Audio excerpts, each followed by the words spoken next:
Hello అండి. నమస్తే. ఇవి బంతి పూలండి. పువ్వులమ్మేవాళ్ళు.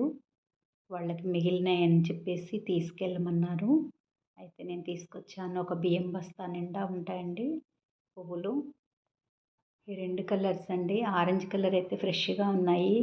పాపం అయినా గానీ వాళ్ళకి సేల్స్ లేదని చెప్పేసి తీసుకెళ్ళమన్నారు. గుమ్మానికి కూడా తోరణంలాగా గుచ్చొచ్చు. ఇంకా తర్వాత కంపోస్ట్‌లాగా పనికొస్తదని నేను తీసుకొచ్చుకున్నానండి వీటిని. ఇవన్నీ నేను ఆరబోసాను. ఎందుకంటే వర్షంలో తడిచాయి పువ్వులు. మె మొత్తం కుళ్ళిపోతాయి గదా! అందుకని నేను కొంచెం ఆరబెట్టాను వీటిని. మనము పువ్వులమ్మే వాళ్ళని అడిగితే కూడా మిగిలిపోయిన పువ్వులు, వాడిపోయిన పువ్వులు ఇస్తారండి. మనము తెచ్చుకోవచ్చు.